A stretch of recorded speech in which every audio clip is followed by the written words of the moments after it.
करीब 80 साल की एक बुजुर्ग महिला होती है।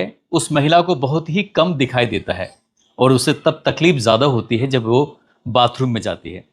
बाथरूम में जो इंडियन सीट है वो लगभग 2 फुट ऊंची है। इसलिए वो महिला दीवार के सहारे सहारे जाकर और आराम आराम से पहुंच जाती है उस बाथरूम में, उस टॉयलेट पर। जब बैठती है तो कई बार वो गिर जाती है और जब गिर जाती है तो आवाज़ लगाकर या तो अपनी पोती को बुलाती है या फिर अपनी बहू को बुलाती है। बुलाने के बाद आवाज़ लगाती है कि मैं गिर गई हूँ, मुझे यहाँ से ले जाओ।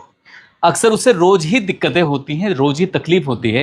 एक दिन वो अपनी बहू से कहती है कि बेटा, मैं बाथरूम में गिर जाती हूँ, मुझे बहुत तकलीफ होती है, परेशानी होती है। इस बाथरूम को तुम प्लान क्यों नहीं करवा देती हो? जैसे ही बहू से ये बात कही जाती है, बहू कहती है कि ठीक है, मैं किस दिन से प्लान करा दूंगी। बहू इस इंतजार में थे कि उसे कब प्लान कराया जाए।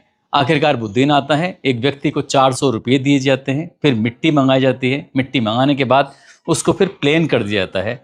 एक राजमिस्त्री का इंतज़ाम कराया जाता है और राजमिस्त्री को जो भी कंक्रीट देना था, सीमेंट देना था, बदरपुर देना था, वो सारी चीज़ों का इंतज़ाम करने के बाद फिर उससे कहा जाता है कि इसको बिल्कुल प्लान कर दो, लेकिन थोड़ा सा अंतर होना चाहिए, जो शीट है वहाँ तक पानी ना पहुँचे जब कोई नहाए। पूरी तरकीब बताई जाती है, जैसे कहा जाता है बिल्कुल वैसे ही हो जाता है। उसके बाद फिर बाथरूम में जब सासू माँ यानी कि करीब 80 साल की वो बुजुर्ग महिला आती जाती थी, तब उसे फिर कोई तकलीफ नहीं होती थी।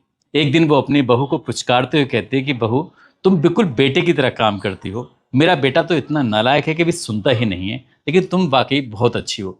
अब उस बाथरूम को वो बुजुर्ग महिला या परिवार के जितने भी सदस्य हैं वो सभी इस्तेमाल कर रहे हैं। कोई किसी को दिक्कत नहीं, किसी को परेशानी नहीं। लेकिन ये कोई नहीं जानता था कि उसी बाथरूम के अंदर एक लाश भी साथ साथ में दफना दी गई है। लाश के दफन के बाद इस बात का किसी को कोई खबर नहीं थी, किसी को पता नहीं था। सबके सब उस बाथरूम का इस्तेमाल कर रहे थे। लेकिन एक दिन वो लाश निकल के जब बाहर आती है तो ना केवल उस घर में, बल्कि जहां जहां तक अखबारों के माध्यम से और सोशल मीडिया के माध्यम से लोगों को पता चलता है, तो लोगों को बड़ी हैरानी हो रही थी कि आखिरकार कत्ल की कोई वजह नहीं थी, लेकिन फिर भी कत्ल कर दिया जाता है। आदाब, नमस्कार, सत श्री अकाल। मैं उस्मान सैफी। 25 मई 2026 की सुबह लगभग 10 बजे के आसपास का वक्त हो रहा था। उत्तर प्रदेश के जिला आगरा में थाना सिकंदरा है और सिकंदरा थाना में एक रूबी शर्मा नाम की महिला होती है जो अपने जेठ अनिल शर्मा के साथ थाने पहुंच जाती है और थानेदार के सामने जाकर कहती है कि साहब, उसका पति कई दिनों से लापता है, गायब है। उसको सब जगह ढूंढ लिया है, परिवार हो, रिश्तेदार हो या फिर जो भी हो। फोटो दिखाया जाता है। फोटो दिखाने के बाद कहा जाता है कि इनका कुछ अता पता नहीं चल रहा है, आप हमारी मदद कर दीजिए। जैसी बात मदद की आती है तो पुलिस वाले कहते हैं ठीक है, आप एक तहरीर लिख के दे दीजिए। और तहरीर लिख के जब देने वाली बात आती है तो तहरीर के आधार पर पुलिस इस मामले में उतनी ही कार्रवाई करती है, उतना ही शिद्दत से लेती है जितना कि अक्सर गुमशुदा के जो व्यक्ति होते हैं, गुमशुदा के जो मामले होते हैं, लिया जाता है। पुलिस ने वो उस तहरीर को लिया, एफआईआर दर्ज कर ली। एफआईआर दर्ज करने के बाद अब पुलिस ने कोई कार्रवाई नहीं की, कोई दिलचस्पी नहीं दिखाई और फिर मामला ये आगे बढ़ जाता है। उधर जो घर वाले हैं वो बहुत ज्यादा परेशान हैं। उस व्यक्ति को, जिसका नाम सुरेंद्र शर्मा है, जिसकी उम्र लगभग 44 साल के आसपास है, उसको लगातार हर जगह ढूंढ रहे हैं, तलाश कर रहे हैं और उसका कहीं अता पता नहीं चल पा रहा था। जबकि परिवार के लोगों ने थाने में जाकर सूचना दी थी कि 19 मई 2026 की सुबह लगभग 9 या 10 बजे के आसपास से वो गायब था, लापता था। 5,000 रुपये घर से लेके गया है, शराब पीने का आदी है, उसको कहीं ढूंढ दीजिए, तलाश कर दीजिए। जब वो नहीं मिलता है तो वक्त का पहिया आगे बढ़ रहा था। धीरे धीरे जब वक्त आगे बढ़ रहा है तो इसी बीच में 44 दिन बीत जाते हैं और 44 दिन बीत जाने के बाद सुरेंद्र शर्मा का जो बड़ा भाई होता है, जिसका नाम अनिल शर्मा होता है, अनिल शर्मा अपनी माँ को लेकर राजस्थान के भरतपुर में जाता है। भरतपुर में बैंक ऑफ बड़ौदा है। वहां ले जाने के बाद उनकी जो पासबुक है उसको चेक कराता है और ये पूछता है कि माँ की पेंशन क्यों नहीं आ रही और कब से पेंशन नहीं आई है। जैसे ही बैंक को वो पासबुक दिखाई जाती है, अपडेट कराई जाती है, तो बैंक वाले कहते हैं कि पेंशन तो अपने समय पर आ रही है और पैसे भी इसमें से निकाले जा रहे हैं, आपको तो शायद कोई गलत फहमी हुई है। अब ऐसी स्थिति में जो अनिल शर्मा होता है वो टेंशन में आ जाता है। टेंशन में इसलिए आता है क्योंकि माँ की जो पेंशन है, कुछ पेंशन का जो पैसे हैं वो छोटा भाई रख लेता है और कुछ पेंशन के जो पैसे हैं वो बड़ा भाई रख लेता है। छोटा भाई तो कई दिनों से लापता है, उसका कहीं अता पता नहीं चल रहा है। अब बड़े भाई को पेंशन नहीं मिल रही थी तो बड़ा भाई इस बात को लेकर बड़ा छटपटाता है। ये तारीख आती है 2 जुलाई 2026। शाम के लगभग 6-7 बजे के आसपास का वक्त हो रहा था। सीधा अनिल शर्मा अपनी छोटे भाई की जो पत्नी होती है रूबी शर्मा के पास जाता है और जाकर कहता है कि मुझे तुमसे 2 सवाल पूछने हैं, बस पूरी ईमानदारी के साथ दोनों सवालों का सही सही जवाब दे देना। जैसे ही रूबी ये बात सुनती है, रूबी एकदम से खामोश हो जाती है। वो खामोश हो जाती है। जेठ उसका सवाल करता है। पहला सवाल ये कि जो माँ की पेंशन आ रही है वो पेंशन जाती कहाँ है, और दूसरा सवाल ये कि जो मेरा भाई अभी तक लापता है, गायब है, मेरा भाई कहाँ है, इसके बारे में बता दो। जैसे ही रूबी शर्मा से ये सवाल किया जाता है, रूबी शर्मा एकदम से शांत पड़ जाती है, खामोश हो जाती है। मुंह से उसकी एक भी आवाज नहीं निकलती। वो काफी देर तक इंतजार करता रहता है, क्योंकि वो अपने छोटे भाई और छोटे भाई की पत्नी का एहतराम करता है, इज्जत करता है। उससे वो ऊंची आवाज में बिल्कुल भी बात नहीं करता। जब यहाँ से कोई जवाब नहीं मिलता तो वो सीधा अपने घर चला जाता है। इधर जैसे ही वो अनिल शर्मा अपने घर की तरफ जाता है, ये जो महिला है जिसका नाम रूबी है, रूबी अपने घर पे ही थी, और इसी बीच में उसको पूरी कहानी फिर उसके दिमाग में घूमने लगती है। कहानी शुरू होती है राजस्थान के भरतपुर से। भरतपुर में रंजीत नगर लगता है, और रंजीत नगर का रहने वाला एक व्यक्ति जिसका नाम होता है राधे श्याम शर्मा। राधे श्याम शर्मा की पत्नी होती हैं जिनका नाम कमला शर्मा होता है। और ये राधे श्याम शर्मा एक इंटर कॉलेज में लेक्चरर के तौर पर नौकरी कर रहे थे, और साल 2002 जब आता है तो वो रिटायर हो जाते हैं। इनको 2 बेटे होते हैं। बड़े बेटे का नाम अनिल शर्मा और छोटे बेटे का नाम होता है सुरेंद्र शर्मा। जिंदगी ठीक ठाक चल रही थी, लेकिन उन्होंने फैसला कर लिया कि ये भरतपुर का जो इलाका है, ये राजस्थान है, इसको छोड़ के सीधा उत्तर प्रदेश के आगरा में रहेंगे। बच्चे वहां रहकर जो भी काम धंधा करेंगे, बस वहीं अपनी जिंदगी बितानी है। इसके बाद ये यहाँ से चले आते हैं, सीधे आगरा में जाते हैं। सिकंदरा थाना के इलाके में जाने के बाद रेणुका धाम एक कॉलोनी है, वहाँ पर जाकर अपना मकान बनाते हैं, और मकान बनाने के बाद रहने लगते हैं।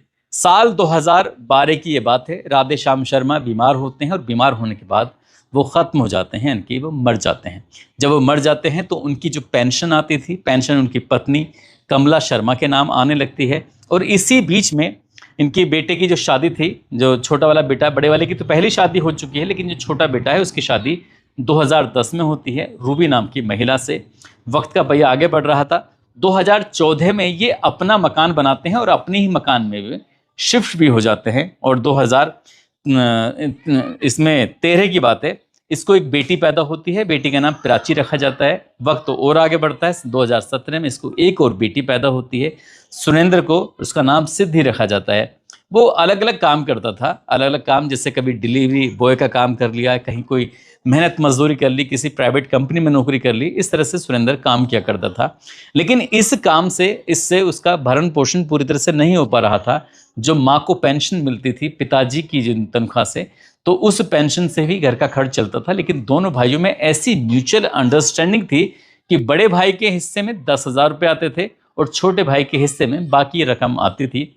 जो माँ थी वो छोटे के हिस्से में रह रही थी, और छोटे के घर में उसकी 2 बेटियां, पत्नी, खुद और उसकी माँ, ये परिवार आराम से रह रहा था। किसी को कोई शिकायत नहीं, किसी को कोई दिक्कत नहीं।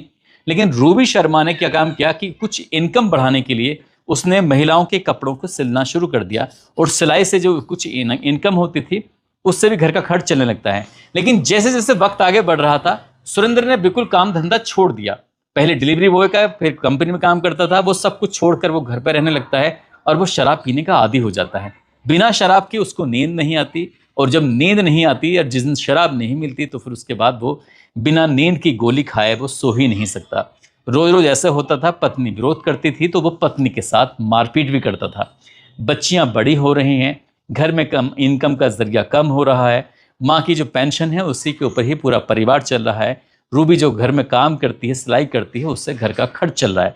कुल मिलाकर इस घर की स्थिति बिगड़ने लगती है। रूबी विरोध करती है तो रूबी के साथ रोज मारपीट भी होने लगती है। जब ये स्थिति लगातार बद से बदतर होती चली जाती है, ये तारीख आती है 18 मई 2026 की रात, और इस दिन भी इसके साथ मार पिटाई होती है। घर में कुछ नींद की दवाइयां रखी हुई थी। उस रात घर में खीर बनाई हुई थी। खीर में लगभग 20 गोलियां मिलाई जाती हैं, और 20 गोलियां मिलाने के बाद वो सीधा अपने पति को दे देती है, यानी कि सुरेंद्र को दे देती है। जैसे सुरेंद्र ने उस खीर को खाया, खीर को खाने के बाद आराम से वो लेट जाता है, और सुबह को जब आंख खुलती है तो उसके बाद उसको उठाया जाता है, तो वो मतलब बोलने की स्थिति में नहीं था। जिंदा था या मर चुका था, लेकिन बोलने की स्थिति में था ही नहीं। अब ऐसी स्थिति में आगे क्या करें, क्योंकि वो नहीं बोल पा रहा है, तो जाहिर सी बात है कि वो मर चुका है, ऐसा कुछ अंदाजा लगाया जा रहा था। तुरंत ही वो अपने जेठ को फ़ोन लगाती है और जेठ को फ़ोन लगाने के बाद कहती है कि तुम्हें घर पे आना पड़ेगा।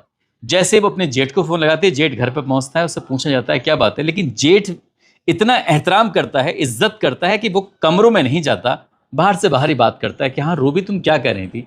तभी उसने कहा कि घर पर पुलिस आई थी, कुछ सत्यापन कर रही थी। देखो, मैं एक तुमसे बात कहती हूँ, दोनों बच्चों को लेकर, अपनी मम्मी को लेकर यहाँ से चले जाओ। मम्मी को कम दिखाई देता है, ये बात उसके समझ में आ जाती है। वो दोनों बच्चियों को लेकर, माँ को लेकर सीधा 2.5 किलोमीटर दूर लगभग उसका घर है वायु विहार में, वो वहाँ लेके चला जाता है। अब घर के अंदर सिर्फ रूबी बच्ची है और उसका पति बचा है, पति मर चुका है। अब ऐसी स्थिति में उसको बार बार ख्याल आता है कि जो सासू माँ है वो बाथरूम को प्लान करने की बात करती रहती हैं, क्यों ना यार जिस बाथरूम को प्लान कर दी जाए। इसके लिए उसने आसपास के किसी व्यक्ति को 400 रुपये देती है, मिट्टी मंगाती है और मिट्टी मंगाने के बाद अब इस जो व्यक्ति है उसको खींचते हुए बाथरूम की तरफ लेके जाती है, उसको आराम से बाथरूम में लिटाती है। लिटाने के बाद नमक का इंतज़ाम किया जाता है, नमक इसके ऊपर डाल दिया जाता है, फिर उसके बाद खुद से ही मिट्टी को डालती है और उसको बाथरूम को पूरा प्लान कर देती है। अगली तारीख आती है 19 मई। 19 मई 2026 की सुबह की ये बात है। एक राजमिस्त्री का इंतज़ाम कराया जाता है। राजमिस्त्री आता है, उसके बाद फिर वो पूछता है क्या काम करना है। उससे कहा जाता है कि इस बाथरूम को प्लान कर दो। बाथरूम प्लान कर दिया जाता है। उस मिस्त्री को भी ये शायद जानकारी नहीं थी कि यहाँ मैं एक लाश को दफन कर रहा हूँ। वो अपने जो भी मजदूरी होती है मजदूरी लेता है, वो चुपचाप यहाँ से आराम से चला जाता है। बाथरूम का काम हो जाता है। जब लगभग 2 दिन बाद ये बाथरूम बिल्कुल सूख जाता है, अब इसमें आराम से जाया जा सकता था, कोई दिक्कत नहीं, परेशानी नहीं, किसी को इस बात का एहसास भी ना हो। तब वो अपने जो जेठ था उसको फ़ोन लगाती है और जेठ को फ़ोन लगाने के बाद कहती है, जेठ जी, जो तुम्हारा भाई है वो लापता हो गया है और 19 तारीख की सुबह से ही गायब है। 5,000 रुपये लेके भी चला गया है, लेकिन उसका कहीं अता पता नहीं चल रहा है। शराब पीने की जिद कर रहा था, मैंने डांट डपट किया, हम दोनों के बीच में मार पिटाई भी हुई थी। मैं आखिरकार करूँ तो क्या करूँ। जब ये स्थिति आती है तो वो अपने भाई को ढूंढने लगता है, तलाश करने लगता है। उसने हर जगह अपने भाई को तलाश किया, नहीं मिलता तो ये दोनों मिलकर तलाश करने लगते हैं। और आसपास के लोग कोई पूछते हैं तो रूबी बस पूछने पर ही रोना शुरू कर देती है। इतना भावुक हो जाती है कि आसपास के लोग कहते हैं कि देखो क्या स्थिति आ गई है। पति एक तो काम नहीं करता था, ऊपर से पैसे भी लेके चला गया, फिर ये महिला है अकेली, इन बच्चों को पालन पोषण कर रही है, उसके बाद भी इन्हें छोड़ के चला गया। वो कितनी बेचारी है। उसको बेचारी कह के पूरा मोहल्ला कहता था, क्योंकि वो जो रोने लगती थी, सभी को उस पर दया आती थी। अब ये तारीख आ जाती है 3 जुलाई 2026। एक दिन पहले ही शाम को तो उसका जो जेठ है बार बार दो सवाल कर रहा था कि मुझे पूछना है कि आखिरकार बैंक से पेंशन आती है वो कहाँ चली गई है। दूसरा सवाल था कि मेरा भाई कहाँ चला गया। तभी उसने फ़ोन करके अपने जेठ को कहा कि तुम्हारा जो भाई है बाथरूम के अंदर दफन है, आकर देख लो।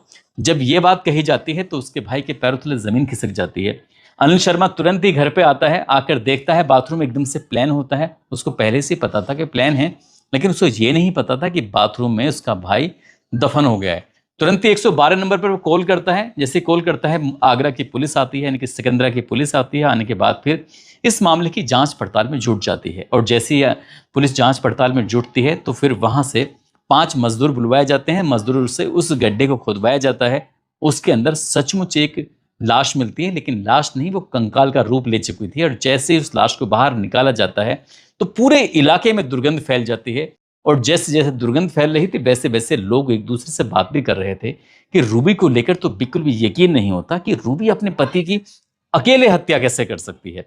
ये पूरे आगरा को ये सवाल परेशान कर रहा था। ये सवाल पूरे आगरा की पुलिस को परेशान कर रहा था। सोशल मीडिया के माध्यम से जब लोगों को पता चलता है तो फिर सभी लोगों को ये बात परेशान कर रही थी कि एक अकेली महिला आखिरकार एक व्यक्ति की हत्या भी कर देती है, उसको दफन भी कर देती है और 44 दिन तक इस बात का किसी को कोई भनक भी नहीं लगती। ये कैसे हो सकता है। पुलिस भी इस मामले की जांच पड़ताल कर रही है। जो कंकाल मिला है उसमें से कुछ अवशेष लेने के बाद उसका डीएनए सैंपल भेजा गया है जांच पड़ताल करने के लिए कि क्या वाकई उसका है। हालांकि जो उसके गले में रुद्राक्ष मिला था और साथ ही जो एक कड़ा होता है, उस कड़े के माध्यम से पता चलता है, घर वाले कहते हैं कि हाँ उसी का है। कपड़े भी पूरी तरह से गल चुके थे क्योंकि बहुत भारी मात्रा में नमक का इस्तेमाल जो किया गया था। अब इस महिला को लेकर लोगों को बड़ा आश्चर्य हो रहा है कि आखिरकार ये इतना बड़ा कदम कैसे उठा सकती है। तो लोगों को याद आती है मेरठ की वो कहानी मुस्कान ने किस तरह से अपने पति की हत्या करके एक ड्रम में पैक कर दिया था। लोगों को वो कहानी याद आती है कि मध्य प्रदेश के इंदौर में किस तरह से सोनम रघुवंशी ने अपने पति को हनीमून मनाने के लिए जाती और धक्का दे दिया था। लोगों को वो कहानी याद आती है कि महाराष्ट्र प्रदेश के पुणे शहर के रहने वाली सिया नाम की एक लड़की किस तरह से अपने मंगेतर को 400 फीट की ऊंचाई से धक्का देकर उसकी हत्या कर देती है। ऐसे ही एक नाम नया जुड़ जाता है, रूबी का। अब रूबी के बारे में और पुलिस पता करने की कोशिश कर रही है, लेकिन इस खबर ने जहां जहां तक लोगों के पास पहुंचती है, लोगों को सोचने पर मजबूर कर दिया है कि इन महिलाओं को हो क्या गया है, ये अपने पतियों के साथ क्या कर रही हैं और ये ऐसा क्यों कर रही हैं। अगर इन्हें अलग ही रहना है तो अलग रह लें, लेकिन इस तरह से तो ना करें कम से कम, क्योंकि उसके वो तो जेल चली जाएगी। दो जो बच्चियां हैं उनकी परवरिश कैसे होगी। पति तो इस दुनिया में रहा ही नहीं, सास है वो अंधी है, उसको दिखाई नहीं देता, जेठ आखिरकार उन बच्चों को कब तक पालेगा। सोचने वाली बात है। दोस्तों, जाते जाते बबलू श्रीवास्तव हैं, अमर यदुवंशी हैं जो चित्रकूट के रहने वाले हैं। आज इनका जन्मदिन है, इनको जन्मदिन की ढेरों सारी शुभकामनाएं, बहुत बहुत मुबारकबाद। दोस्तों, इस पूरे घटनाक्रम को सुनाने का उद्देश्य किसी को परेशान करना नहीं है, किसी का दिल दुखाना नहीं है, बल्कि आपको जागरूक करना है, आपको सचेत करना है। आप जहां भी रहें अपना ख्याल रखें, सुरक्षित रहें। जय हिंद, जय भारत।